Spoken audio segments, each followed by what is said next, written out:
بسم اللہ الرحمن الرحیم۔ آج ہم سورہ بقرہ کی آیت نمبر 43 سے پڑھیں گے۔ سب سے پہلے ہم ترجمہ دیکھتے ہیں۔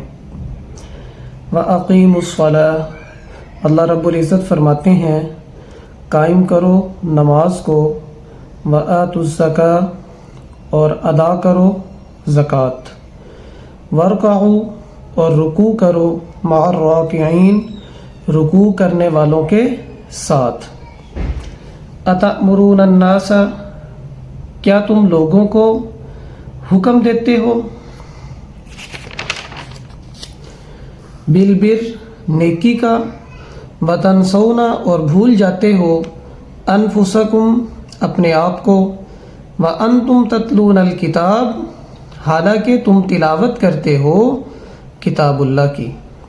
افلا تعقلون، افلا، کیا تم نہیں رکھتے، تعقلون، عقل، واستعینوا، مدد کرو، بالصبر، صبر کے ساتھ اور نماز کے ساتھ، وانہا، اور بے شک، البتہ مشکل ہے، الا علی الخاشعین، مگر ان لوگوں پر جو اللہ سے ڈرتے ہیں، الذین یظنون، اور وہ لوگ جو یقین رکھتے ہیں، انہم ملاقو، کہ بے شک وہ ملاقات کریں گے، ربہم، اپنے رب سے، وانہم الیہ راجعون، اور بے شک وہ سب کے سب کس کی طرف، اسی کی طرف لوٹ کر جائیں گے، الیہ، اللہ رب العزت کی طرف، راجعون، لوٹ کر جائیں گے۔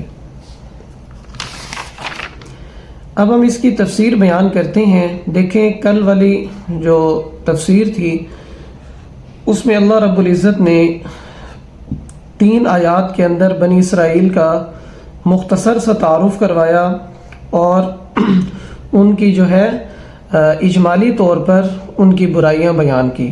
ٹھیک ہے، آگے تفصیلاً ان کی برائی آ جائے گی۔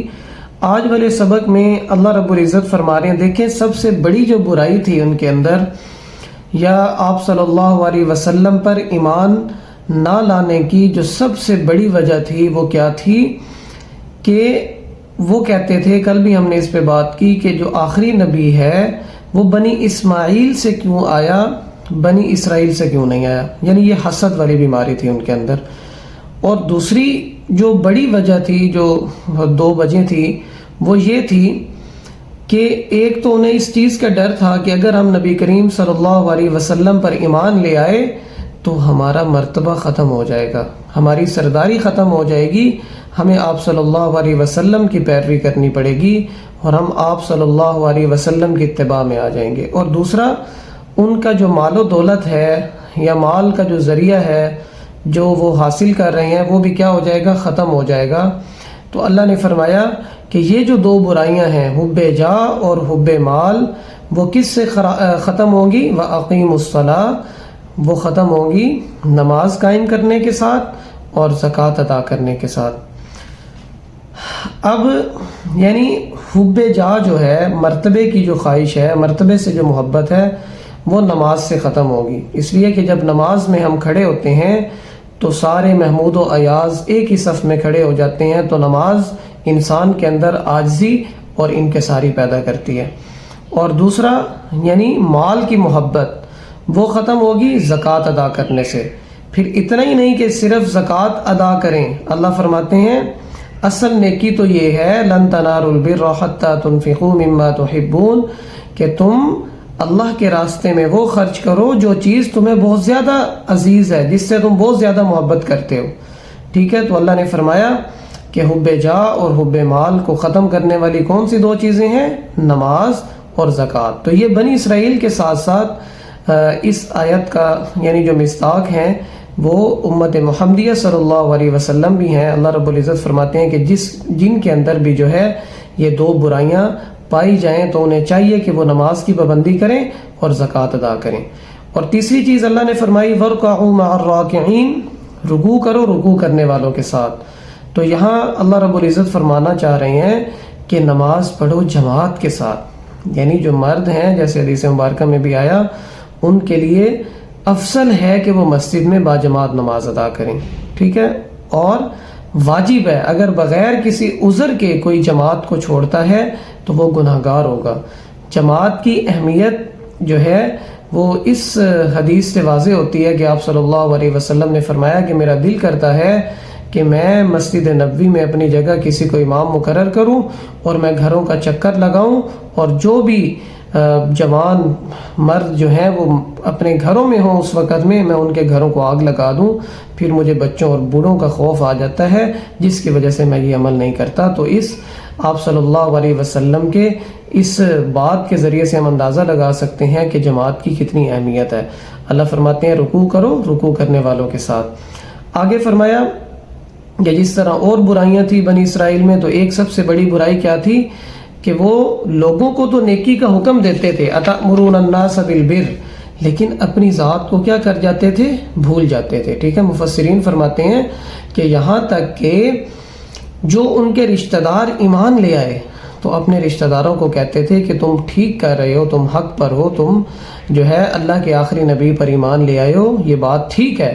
جب رشتہ دار ان کو کہتے تھے کہ تم کیوں نہیں ایمان لاتے ہو، تو پھر وہ یہی بتاتے تھے کہ جو ہے ہمارے سے ہمارا مرتبہ چلا جائے گا اور ہمارا مال جو ہمارے پاس آ رہا ہے وہ ختم ہو جائے گا۔ آگے آئے گا کہ لوگ یعنی جو جن کے پاس کتاب نہیں تھی، مشرکین یا کفار، جب ان سے کوئی مسئلہ پوچھتے تھے تو وہ مسئلہ بتانے کے بھی جو ہے وہ پیسے لیتے تھے کہ ہم نے کتاب اللہ کا علم حاصل کیا ہے تو ہم آپ کو مسئلہ ایسے نہیں بتائیں گے، بلکہ اس کی کیا ہے، ہم مال و دولت حاصل کریں گے۔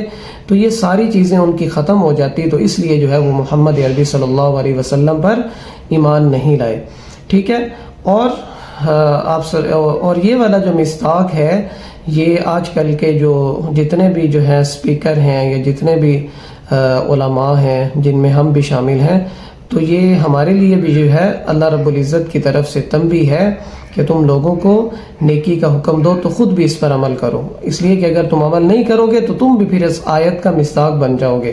یہاں تک کہ آپ صلی اللہ علیہ وسلم نے فرمایا کہ جب میں معراج کی رات جہنم کے پاس سے گزرا تو میں نے دیکھا کہ فرشتے جہنم کی کینچیوں سے بعض لوگوں کے ہونٹ کاٹ رہے تھے۔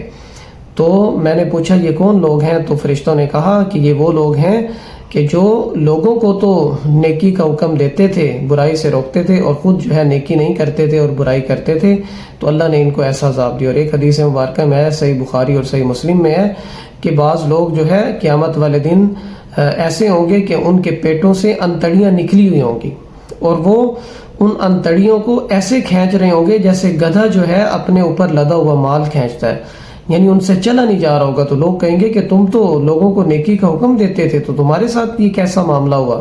تو وہ کہیں گے کہ ہم تو لوگوں کو تو حکم دیتے تھے نیکی کا، لیکن خود اس پر عمل نہیں کرتے تھے۔ تو بہرحال کوشش کرنی چاہیے کہ خود بھی انسان جو ہے وہ عمل کرے۔ اللہ فرماتے ہیں کہ تم جو ہے کتاب اللہ کی تلاوت کرتے ہو، ہیں تمہارے پاس اللہ کی کتاب ہے، تورات ہے، کہ جس کے اندر آپ صلی اللہ علیہ وسلم کی پیشن گوئی موجود ہے کہ وہ اللہ کے آخری نبی ہیں، تو تم پھر بھی جو ہے اس بات پر عمل نہیں کرتے۔ اور اس کا دوسرا مطلب یہ بھی ہے کہ جو کچھ اللہ نے تمہیں کتاب اللہ میں حکم دیا ہے، اور اس کا مصداق ہم لوگ بھی بن سکتے ہیں کہ جو کچھ اللہ نے اپنی کتاب میں ہمیں بتایا ہے ہم اس پر عمل نہیں کرتے۔ افلا تعقلون، اللہ فرماتے ہیں کیا تم عقل نہیں رکھتے؟ پھر اللہ فرماتے ہیں وَاسْتَعِینُوا بِالصَّبْرِ وَالصَّلَاةِ، مدد حاصل کرو صبر کے ساتھ اور نماز کے ساتھ۔ یعنی جو برائیاں میں نے پیچھے ذکر کی کہ حب جاہ اور حب مال، قرآن پاک میں بھی آتا ہے وَإِنَّهُ لِحُبِّ الْخَيْرِ لَشَدِيدٌ، کہ بعض لوگ ہیں کہ انہیں مال کی شدید محبت ہے۔ وَآتُوا الْمَالَ حُبًّا جَمًّا، ایک دوسری جگہ قرآن پاک میں آتا ہے کہ لوگ چاہتے ہیں کہ ان کے پاس بہت زیادہ مال جمع ہو جائے۔ تو یہ کس سے ختم ہوگا؟ صبر کے ساتھ اور نماز کے ساتھ۔ ٹھیک ہے، نماز کے ساتھ عاجزی اور انکساری پیدا ہوگی۔ اور پیچھے آیا کہ یہ جو مال ہے اس کی محبت کس سے ختم ہوگی؟ زکوٰۃ کے ذریعے سے۔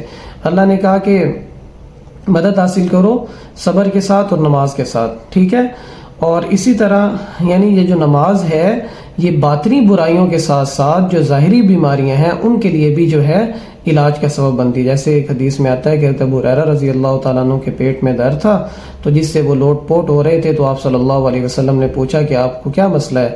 تو انہوں نے کہا کہ میرے پیٹ میں درد ہے۔ تو آپ نے فرمایا کہ 2 رکعت نماز پڑھو، اللہ سے دعا کرو، اللہ تمہارے پیٹ کے درد کو دور کریں گے۔ تو نماز جو ہے یہ باطنی برائیوں کے ساتھ ساتھ ظاہری جو بیماریاں ہیں باطنی بیماریوں کے ساتھ ساتھ یعنی جو ظاہری بیماریاں ہیں ان کو بھی دور کرنے کا ذریعہ ہے۔ اسی طرح صبر سے اپنی مدد کرو کہ جب بھی اللہ کی طرف سے تمہیں آزمائش آئے تو اس پر صبر کرو۔ تو ظاہر ہے کہ جب تم صبر کرو گے تو اس سے فائدہ کس کو ہوگا؟ تمہیں خود کو ہوگا۔ تو اللہ نے فرمایا مدد حاصل کرو صبر کے ساتھ اور نماز کے ساتھ۔ فرمایا کہ جو نماز ہے یہ البتہ بوجھ ہے، بھاری ہے بہت سارے لوگوں پر، مگر جو ہے ایسے لوگوں پر بھاری نہیں ہے، ٹھیک ہے؟ کیسے لوگوں پر؟ جو اللہ سے ڈرتے ہیں۔ پھر آگے ان کی صفات بیان کی، وہ اللہ سے ڈرتے ہیں اور وہ اس بات پر یقین رکھتے ہیں کہ بے شک ان کی اللہ کے ہاں ایک دن ملاقات ہوگی، اور وہ یہ یقین رکھتے ہیں کہ وہ اللہ کی طرف لوٹ کر جائیں گے، پھر اللہ رب العزت جو ہے محاسبہ کریں گے، حساب کتاب لیں گے، اور جنہوں نے نیکی کے کام کیے ہوں گے اللہ رب العزت ان کو کیا ہے؟ اجر سے نوازیں گے، اور جنہوں نے برائیاں کی ہوں گی اللہ رب العزت جو ہے ان کو سزا دیں گے۔ وما علینا الا البلاغ۔